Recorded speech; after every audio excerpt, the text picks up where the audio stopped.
Hello students, आज biology में हम पढ़ेंगे एक्स लिंग संलग्न संबंधी एक कह सकते हैं बीमारी या रोग जिसे हम हीमोफीलिया के नाम से जानते हैं। क्या कहते हैं भैया? हीमोफीलिया। यह एक एक्स लिंग संलग्न रोग है। क्या बोला गया भैया? यह एक एक्स लिंग संलग्न रोग है। इस रोग में होता क्या है कि रक्त का जो स्राव है वो काफी समय के बाद बंद होता है। इस रोग में रक्त का थक्का काफी लंबे समय के बाद बनता है और ये एक्स लिंग संलग्न रोग है। तो आइए देखते हैं इस रोग की जो उत्पत्ति है वो सबसे पहले महारानी विक्टोरिया में हुई थी। क्या बोला गया कि इस रोग को सबसे पहले महारानी विक्टोरिया में देखा गया, जबकि उनके पिता या कह सकते हैं उनके पति जो थे अल्बर्ट, उनमें भी इस रोग का जीन नहीं था और ना ही उनके माता पिता में इस रोग का जीन था, लेकिन इनकी संतानों में इस रोग की उत्पत्ति को देखा गया। क्या बोला गया भाई? कि इनकी संतानों में इस रोग की वंशागत को या इस रोग को देखा गया। तो आइए देखते हैं। हमने बोला कि यह भी एक्स लिंग संलग्न रोग है और हमने कहा भाई कि वर्णांधता और हीमोफीलिया ये ऐसे रोग हैं जिनके प्रसारण का कार्य महिलाएं करती हैं।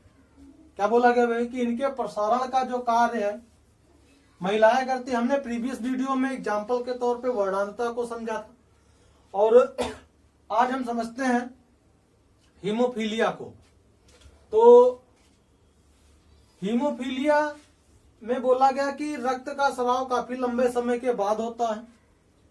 मान लेते हैं कभी दुर्घटनाग्रस्त या दुर्घटना होने पर रोगी के शरीर से रक्त स्राव अधिक हो जाता है, क्योंकि इस रोग में रक्त का थक्का काफी लंबे समय के बाद बनता है और शरीर से अधिक मात्रा में रक्त निकल जाने के कारण उसकी मृत्यु भी हो सकती है। अर्थात कहने का मतलब है अगर वो बचने वाला है तो भी नहीं बचता। तो आइए देखते हैं कुछ तथ्य, मुख्य बिंदु। जीन रूप और दर्श रूप। हमने बोला भाई माता, तो माता के लिए 3 कंडीशन बनती हैं।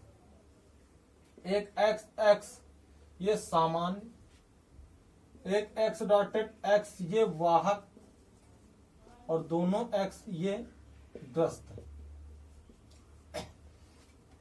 इसी तरह पिता में 2 कंडीशन, XY सामान्य और X.Y ये ग्रस्त।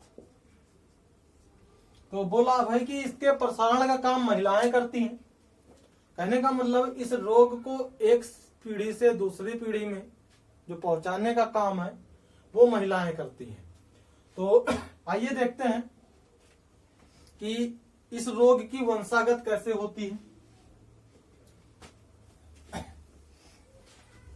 एक प्रश्न के माध्यम से समझते हैं। मान लेते हैं कि एक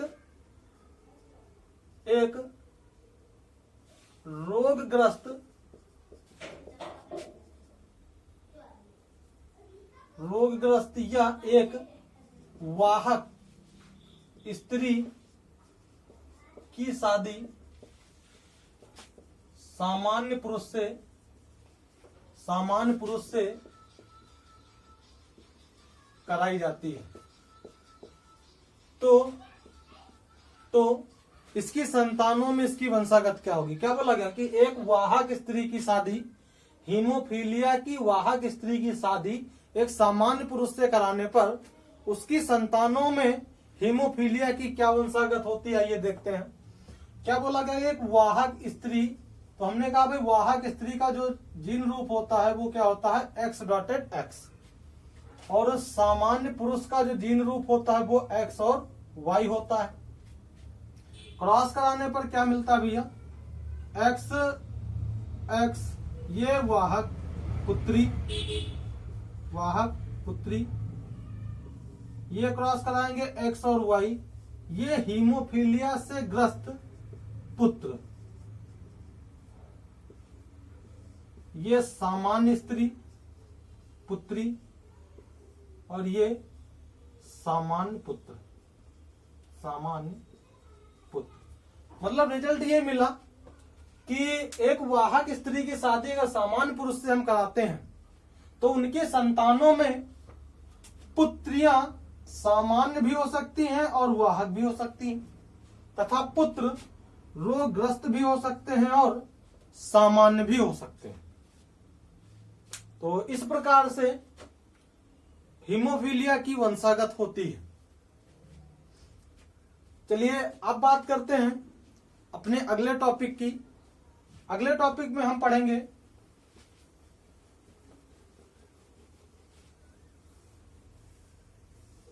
सिंड्रोम क्या होते हैं। क्या बोला गया भैया, सिंड्रोम क्या होते हैं।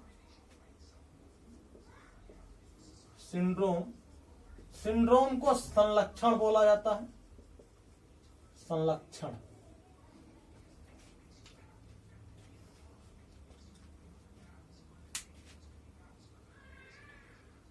तो आइए देखते हैं कि सिंड्रोम क्या है। तो सिंड्रोम को हम समझ सकते हैं कि गुणसूत्रों की संख्या में कमी या वृद्धि को ही सिंड्रोम कहते हैं। क्या बोला गया, गुणसूत्रों की संख्या में हुई कमी या वृद्धि को सिंड्रोम कहा जाता है। आइए उससे पहले एक बात समझते हैं, यूप्लाइडी क्या होता है और एन्यूप्लाइडी क्या होता है। थोड़ा सा ध्यान देते हैं। यूप्लाइडी ये गुणसूत्रों की सम संख्या होती है, गुणसूत्रों की सम संख्या। क्या बोला कि भैया, गुणसूत्रों की सम संख्या को यूप्लाइडी कहते हैं और गुणसूत्रों की विषम संख्या को एन्यूप्लाइडी कहा जाता है। बात समझ में आई भाई, गुणसूत्रों की सम संख्या को यूप्लाइडी और गुणसूत्रों की विषम संख्या को एन्यूप्लाइडी कहा जाता है। और इसी के कारण क्या होता है भैया, सिंड्रोम बनते हैं। क्या बनते हैं, सिंड्रोम बनते हैं। क्या बोला गया, एन्यूप्लाइडी के कारण ही सिंड्रोम का निर्माण होता है। तो आइए देखते हैं कि सिंड्रोम क्या बोला गया, कि गुणसूत्रों की संख्या में कमी या वृद्धि को सिंड्रोम कहा जाता है, जो कि दो प्रकार के हो सकते हैं। हमने बोला भैया जो भी परिवर्तन हुआ, कमी या वृद्धि हुई, वो कहाँ हुई, गुणसूत्र में। और गुणसूत्र कितने टाइप के होते हैं, 2 टाइप्स के। गुणसूत्र कितने टाइप्स के होते हैं, 2 टाइप्स के। एक होता है ऑटोसोमल क्रोमोसोम और एक होता है सेक्स क्रोमोसोम, जिसको हम कहते हैं कायिक गुणसूत्र और लिंग गुणसूत्र। तो जब गुणसूत्र 2 प्रकार के होते हैं तो जो सिंड्रोम है हमारे, वो भी क्या होगा, 2 प्रकार का होगा। मतलब लिंग सिंड्रोम और कायिक सिंड्रोम। बात समझ में आई। जब गुणसूत्र 2 टाइप्स के होते हैं तो सिंड्रोम भी मुख्यतः कितने प्रकार के होंगे, 2 प्रकार के होंगे। क्योंकि जो कमी या वृद्धि होगी वो या लिंग गुणसूत्र में होगी या फिर कायिक गुणसूत्र में होगी। हमको पता है कि मनुष्यों में जो गुणसूत्रों की सामान्य संख्या होती है वो 46 होती है, जिसमें से 44 ऑटोसोम के होते हैं और 2 क्रोमोसोम सेक्स क्रोमोसोम होते हैं। तो टोटल कितनी होती है, 46। तो आइए देखते हैं कि सिंड्रोम के प्रकार क्या हैं, या कायिक सिंड्रोम किसे कहा जाता है। सिंड्रोम के प्रकार में सबसे पहले हम पढ़ेंगे कायिक सिंड्रोम। कायिक सिंड्रोम को हम ऑटोसोमल सिंड्रोम भी कहते हैं। अब इसको अगर पढ़ना तो क्या पढ़ेंगे भाई कि कायिक सिंड्रोम क्या होता है। कायिक गुणसूत्रों की संख्या में कमी या वृद्धि, कायिक गुणसूत्रों की संख्या में हुई कमी या वृद्धि को क्या कहेंगे भैया, कायिक सिंड्रोम कहेंगे। क्या कहेंगे, कायिक सिंड्रोम। कायिक गुणसूत्रों की संख्या में कमी या वृद्धि को कायिक सिंड्रोम कहा जाता है। इसमें जो मुख्य है हमारा, उसे हम कहते हैं डाउन सिंड्रोम। क्या कहते हैं भैया, डाउन सिंड्रोम। इसी को हम मंगोली जड़ता भी कहते हैं। क्या कहते हैं भैया, मंगोली जड़ता। मंगोली जड़ता क्यों कहते हैं वो भी समझेंगे। वास्तव में इस सिंड्रोम में होता क्या, ये देखते हैं। इस सिंड्रोम में क्या होता है कि 21वीं जोड़ी के ऑटोसोम पर एक गुणसूत्र की वृद्धि हो जाने से, गुणसूत्रों की कुल संख्या 47 हो जाती है। क्या बोला गया भैया कि इसमें 21वीं जोड़ी के ऑटोसोम पर एक गुणसूत्र की वृद्धि हो जाने से गुणसूत्रों की कुल संख्या कितनी हो जाती है, 47 हो जाती है। सामान्यतः कितने होते हैं, 44, लेकिन एक बढ़ जाता, हो जाता है कितना, 45। और लिंग गुणसूत्र 2 लड़की के लिए XX और ये XY, ये टोटल संख्या हो जाती है 2n+1, ये भी हो जाती है 2n+1, या इसी को हम कह सकते हैं 47।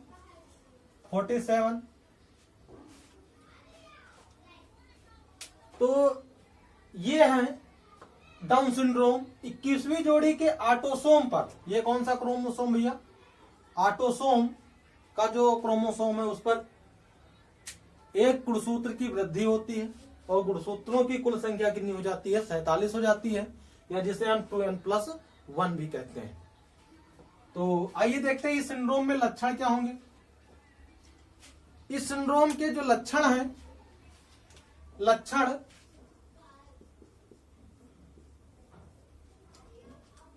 इसमें या इससे ग्रसित जो व्यक्ति या बच्चे हैं उनका सर बड़ा, मुख खुला हुआ, लार टपकती हुई, बच्चे मंद बुद्धि के अल्पायु होते हैं। और सबसे बड़ी विशेषता ये होती है, मंद बुद्धि के अल्पायु होते हैं, और इनकी जो पलकें होती हैं वो मंगोल प्रजाति की भांति वलित या मुड़ी होने के कारण, क्या बोला गया कि इनकी पलकें मंगोल प्रजाति की भांति वलित या मुड़ी होने के कारण इन्हें हम मंगोली जड़ता के नाम से भी जानते हैं। क्या बोला गया भैया, मंगोली जड़ता के नाम से जानते हैं। बोला गया भैया मुख खुला, लार टपकती, मंद बुद्धि, अल्पायु,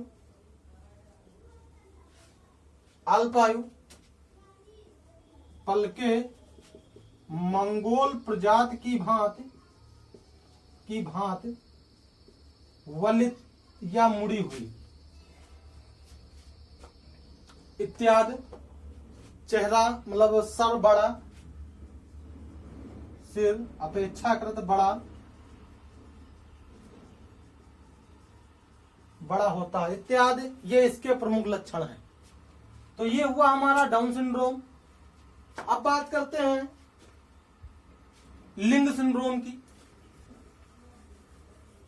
क्या बोला गया भैया, लिंग सिंड्रोम।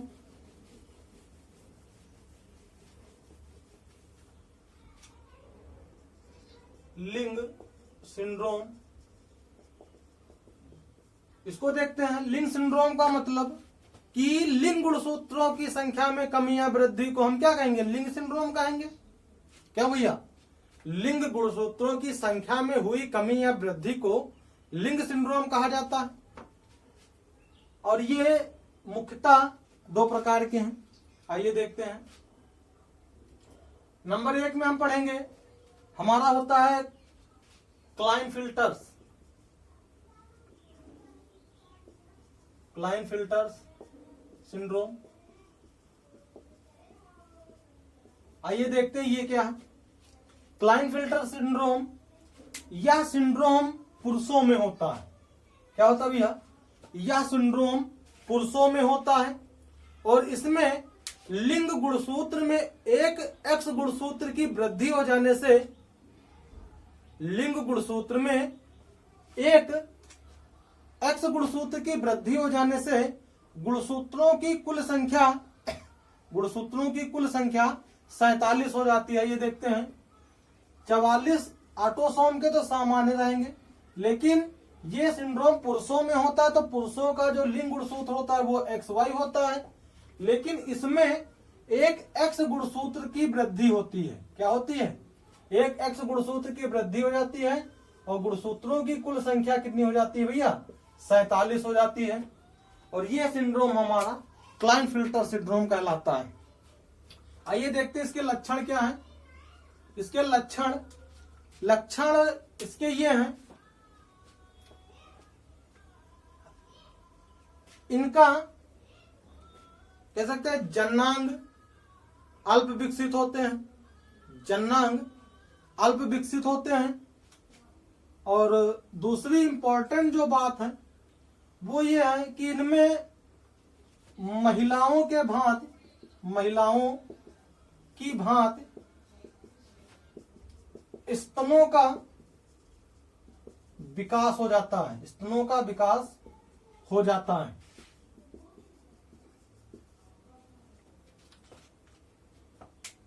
महिलाओं की भांति स्तनों का विकास हो जाता है, जन्नांग अल्प विकसित होते हैं और ऐसे पुरुष को हम नपुंसक कहते हैं। क्या बोला गया भैया? ऐसे पुरुष को नपुंसक कहा जाता है। तो ये इनके लक्षण हैं। और अगला देखते हैं हम,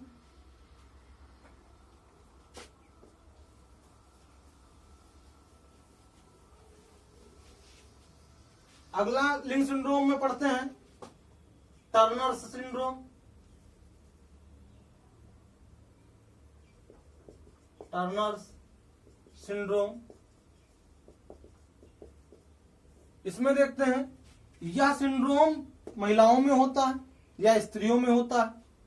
टर्नर सिंड्रोम स्त्रियों में होता है और इसमें लिंग गुणसूत्र में, क्या बोला गया भैया? लिंग गुणसूत्र में एक एक्स गुणसूत्र की कमी हो जाती है। महिलाओं में सामान्यतः लिंग गुणसूत्र की संख्या 2 डबल एक्स, लेकिन एक एक्स गुणसूत्र की क्या हो जाती है? कमी हो जाती है। और गुणसूत्रों की कुल संख्या जो है वो 2n-1 या 45 हो जाती है। इसे हम कहते हैं टर्नर सिंड्रोम। यह सिंड्रोम स्त्रियों में होता है। इसमें लिंग गुणसूत्र में एक एक्स गुणसूत्र की कमी हो जाने से गुणसूत्रों की कुल संख्या 45 हो जाती है। गुणसूत्रों की कुल संख्या 45 हो जाती है और इसे हम मोनोसोमी कहते हैं। क्या कहते हैं भैया? मोनोसोमी कहते हैं। इनके लक्षण क्या हैं? शरीर पर घने लंबे रोम होते हैं। क्या बोला गया भैया? शरीर पर घने लंबे रोम, जननांग व स्तन का विकास अल्प होता है, अल्प होता है। अगला मासिक धर्म की क्रिया, मासिक धर्म की क्रिया नहीं होती है। मासिक धर्म की क्रिया नहीं होती है, जिसके कारण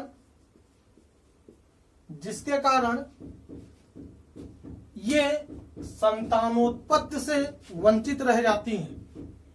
जिसके कारण ऐसी स्त्रियां संतानोत्पत्ति से वंचित रह जाती हैं और इन स्त्रियों को बांझ कहा जाता है। बांझ कहा जाता है।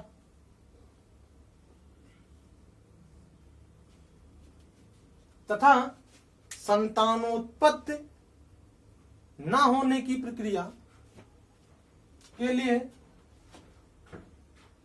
बांझपन का उपयोग करते हैं। अर्थात कह सकते हैं कि जो स्त्री संतानोत्पत्ति की प्रक्रिया को संपन्न नहीं कर पाती है उस प्रक्रिया को बांझपन कहा जाता है और ऐसी स्त्रियां बांझ कहलाती हैं। तो ये है हमारा सिंड्रोम और इनके प्रकार तथा इनके लक्षण क्या होते हैं। तो थैंक यू क्लास, अगले दिन मिलते हैं नेक्स्ट वीडियो के साथ।